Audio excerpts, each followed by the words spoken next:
This is the story of a man.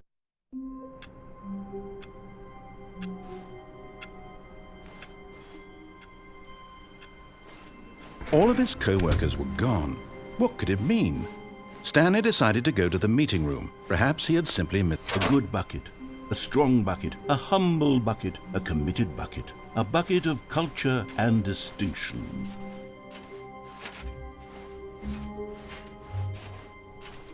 Stanley clutched the bucket tightly to his chest and entered the door on his left. This was not the correct way to the meeting room, but Stanley had felt the bucket calling to him, telling him that the employee lounge was simply the place to be.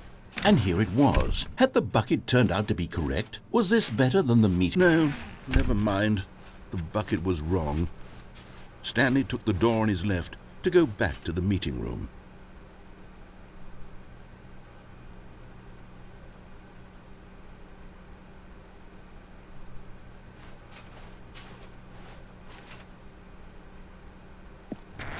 No, Said the bucket.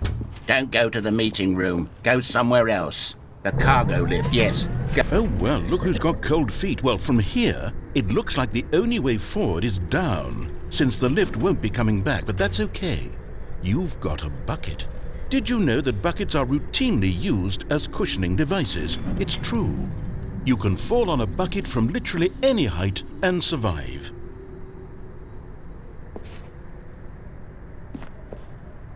Whoops. Looks like I was wrong. How clumsy of me.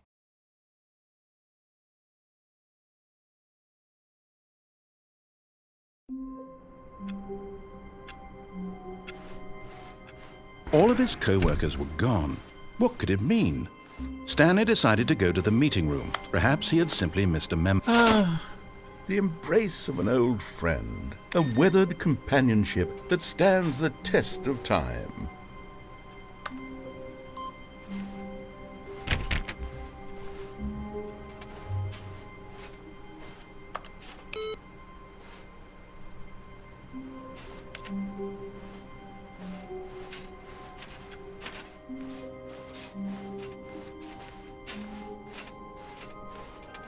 Stanley clutched the bucket tightly to his chest and entered the door on his left.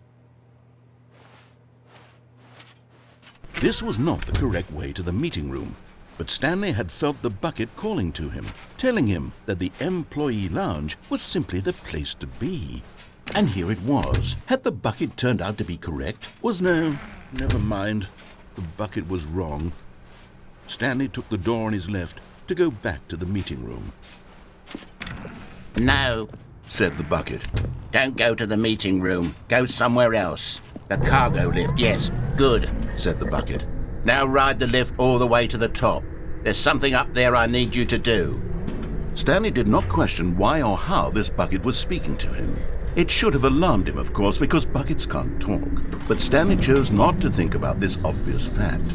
He was firmly convinced that the bucket had spoken to him, and he unthinkingly did whatever the bucket asked.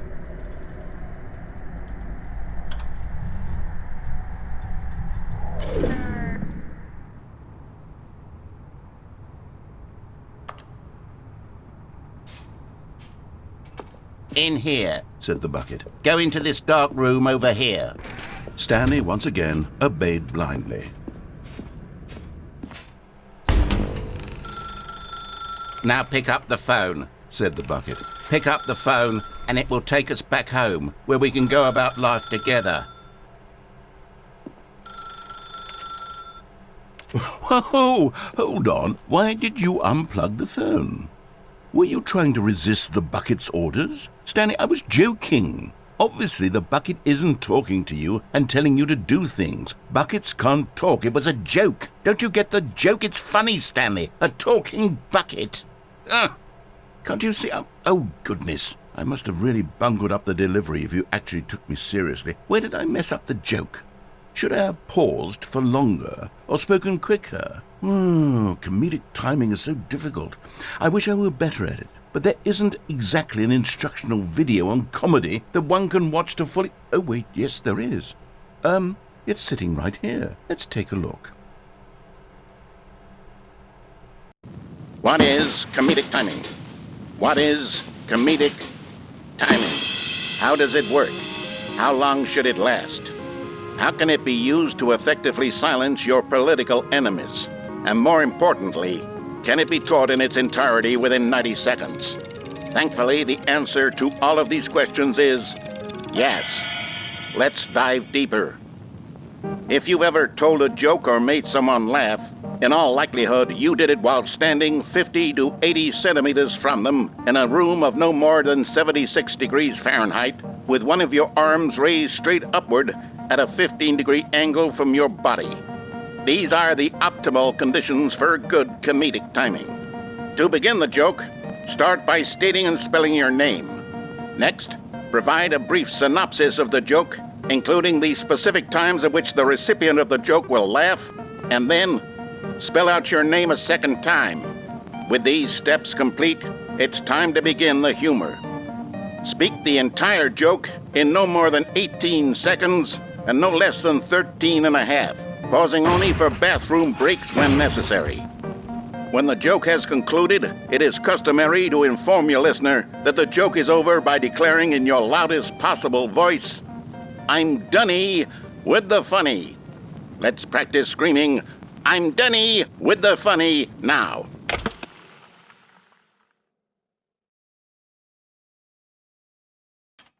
Good. This saying is a perfect example of expectations management, which is the cornerstone of good comedy. Finally, it's time to hand out surveys. Collecting hard data from your audience on how rapt they were throughout the joke is the only way to grow or learn as a comedian. An effective survey should be no less than 10 pages long and should include the same question reprinted several times, just to ensure the survey taker is actually paying attention and not simply filling in answers at random. And that's all there is. With these strategies at your disposal, you'll have audiences doubled over in laughter and even tripled over in laughter in no time at all. Just remember to let them stop laughing at some point, you gut-busting little scamp. After all, we're each of us needed on the front lines of the war to fight the 12-legged invader who threaten our very existence and who very likely die in a hailstorm of bullets and mandibles. All of us must be prepared to give our lives to this noble cause, just as our children must do after us, and their children after them. Godspeed, and may Earth reign supreme. Hey, goodness, this video is a little outdated, isn't it? Well, no matter. I think the fundamentals of proper comedic timing are still as relevant today as they were back then. So with that in mind, I believe the only way forward is for us to return to the two doors and walk through all of this again, so I can try telling my story with more appropriate comedic delivery. Come along, let's head back.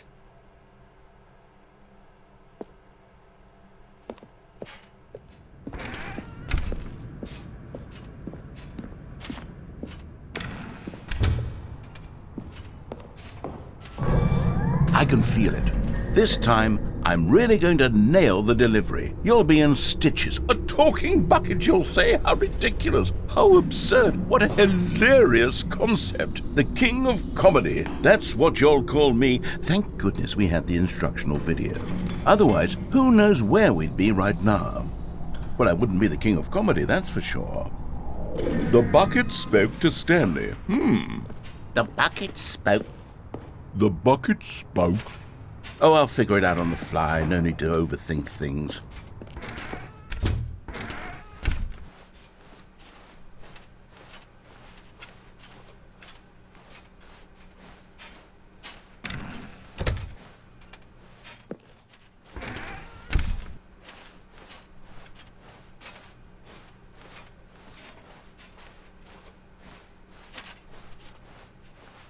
Here we go. You ready? When Stanley and the bucket came to a set of two open doors, they entered the door on the left.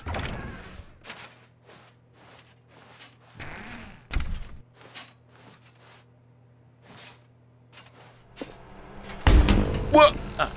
We're back at the phone already? No, what's going on? There were supposed to be several rooms leading up to this.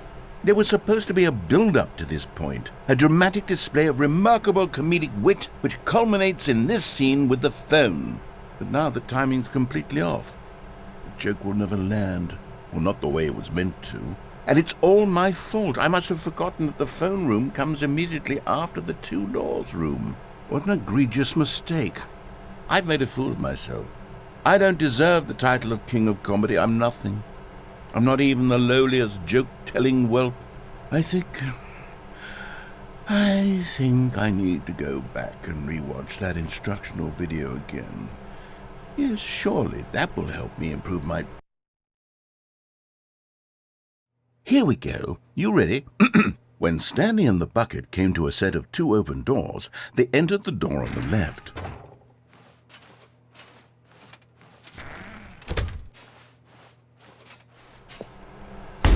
What? We're back at the phone already? No. Here we go. You ready? When Stanley and the bucket came to a set of two open doors, they entered the door on the left.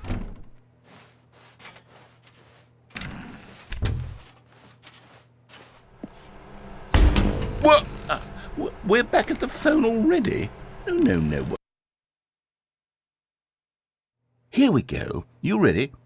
When Stanley and the bucket came to a set of two open doors, they entered the door on the left. No. You were supposed to go through the door on the right, leading back to the phone. Did you not even look at the instructional video? I think this is all covered very clearly. There's no way I can make the comedic timing work now. It's done. The joke is completely done and over. It's all your fault, Stanley. I'm going to be ridiculed in the community of other joke writers. I'm going to be shamed at every one of our meetings from now on. All because you couldn't watch a simple video and take a hint. Are you proud of yourself for bringing me down, Stanley? Are you proud? Stanley, you love the bucket so much it's like you... it's as though all of your other most prized possessions pale in comparison. Yes. Well, let me try that again, Stanley. I heard that you are pale with shame over how unabashedly in love with a bucket you are. No? Still not? Is it the delivery? Pale with shame. Pale with shame? Pale... What's another word to describe a bucket? Stanley, this bucket is so metal, I think I saw it playing guitar. No. We're getting away from making fun of Stanley's obsession with the bucket, which was the whole point of this. I'm no good at these jokes. I need more instructional videos. That's exactly what it is. That's what will make me the king of comedy again. More instructional videos. Let's see.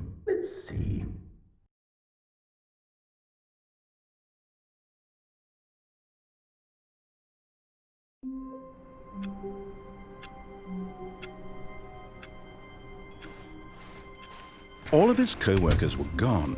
What could it mean? Stanley decided to go to the meeting room. Perhaps he had simply missed a memo.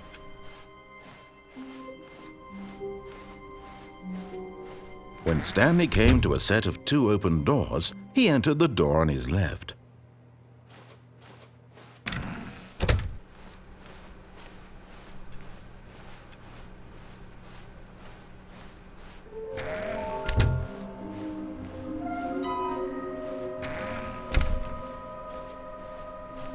Coming to a staircase, Stanley walked upstairs to his boss's office.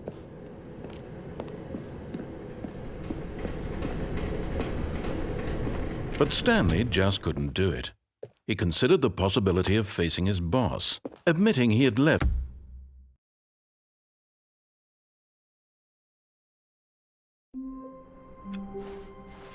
All of his co-workers were gone. What could it mean? Stanley decided to go to the meeting room. Perhaps he had simply missed a memo.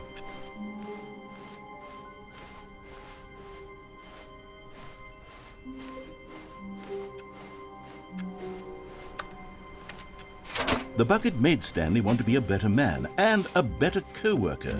In time, perhaps, he would become both of those things. Stanley clutched the bucket tightly to his chest. This was not the correct way to the meeting room, but Stanley had felt the bucket calling to him, telling him that the employee lounge was simply the place to be. And here it was. Had the bucket turned out to be correct? Never mind. The bucket was wrong. Stanley took the door on his left to go back to the meeting room. No, said the bucket. don't go to the meeting room. Go somewhere else. The cargo lift, yes. Good, said the bucket. Now, But Stanley feared that any path he walked might lead to the separation of himself and the bucket, his dearest friend.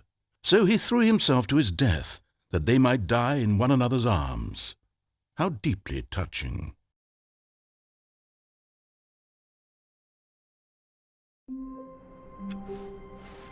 All of his co-workers were gone. What could it mean?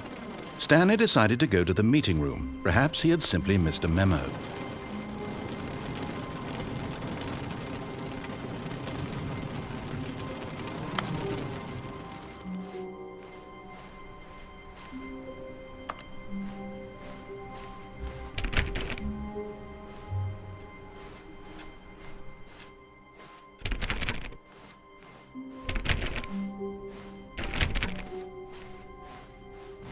When Stanley came to a set of 2 open doors, this was not the correct way to the meeting room, and Stanley knew it perfectly well. Perhaps he wanted to stop by the employee lounge first, just to admire it. Standing now in this incredible room, Stanley for the first time understood true happiness. Then the feeling went away, and he felt sad again. Then it came back, and lingered for a minute or two. Now it's only half there, just a kind of, tingle.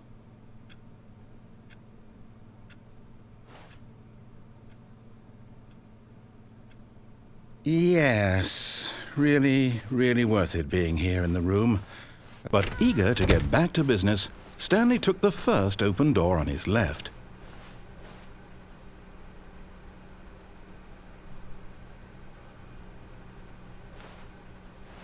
And so he detoured through the maintenance section, walked straight ahead to the opposite door, and got back on track.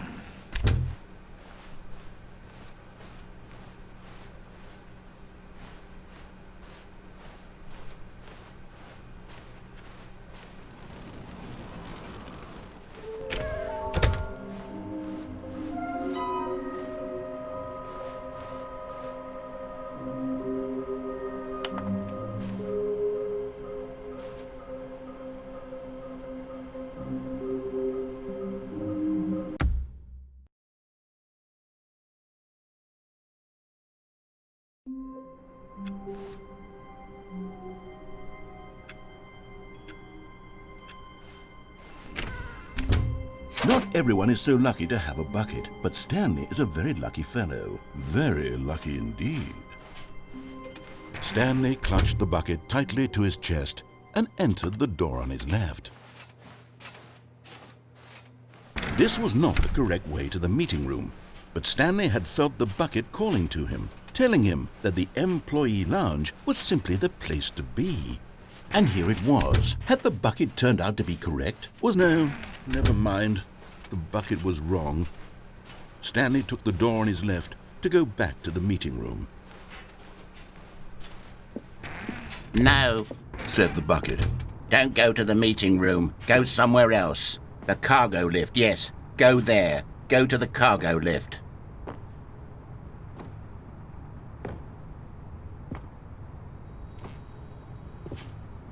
You're getting close now, Stanley. You've nearly gotten all of the Figler and Marines. Very soon, you'll collect the last one, and then the first number will equal the second number, and that will be it. We'll be different people by then. Different in the sense that we used to have none of them, and now we have them all. You can't go back to when you had no Figler and Marines. None of us can.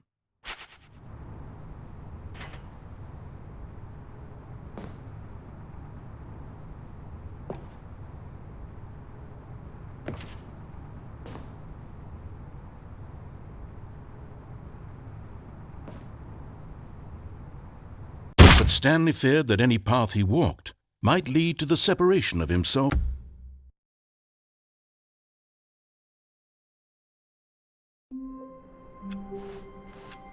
All of his co-workers were gone. What could it mean? Stanley decided to go to the meeting room. Perhaps he had simply missed a memo.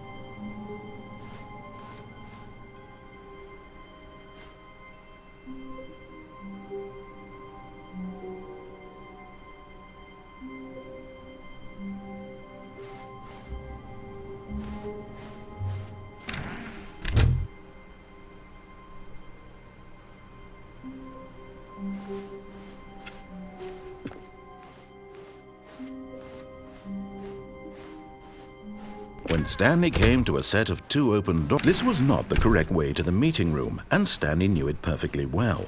Perhaps he wanted to stop by the employee lounge first, just to admire it. The lounge was grand, majestic, perhaps too majestic, like a combination of a much smaller version and a much larger version of this exact room. It all made Stanley uncomfortable, and he started to bleed a little. This made him smile. At last, proof that he was human.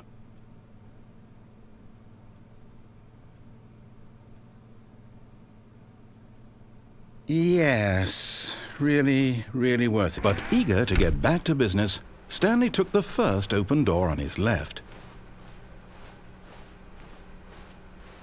Stanley was so bad at following directions, it's incredible he wasn't fired years ago.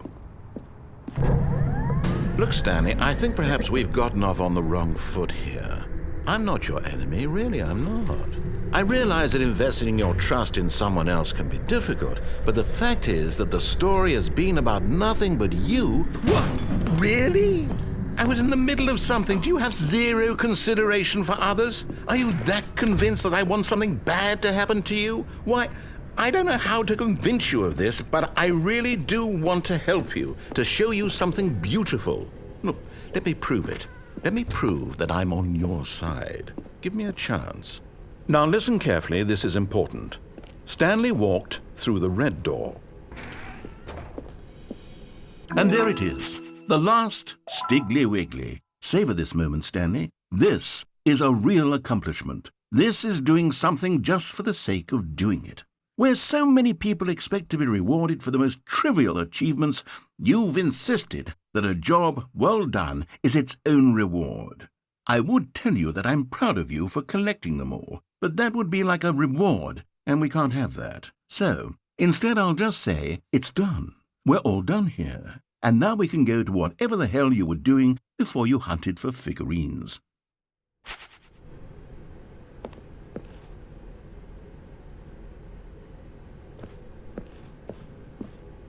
Aha, perhaps you misunderstood. Stanley walked through the red door.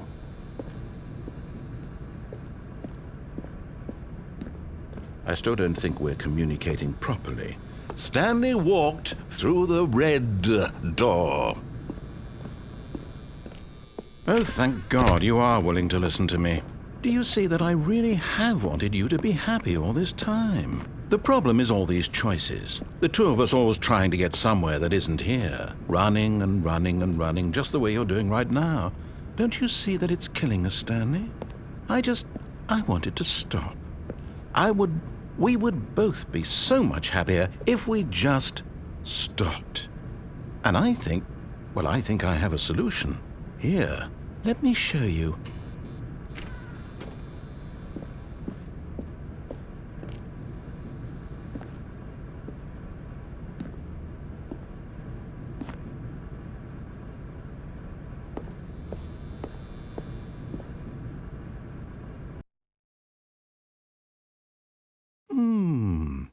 What do we want? What are we looking for? Here. Yes. Oh, it's beautiful, isn't it? If we just stay right here, right in this moment with this place, Stanley, I think I feel happy. I actually feel happy.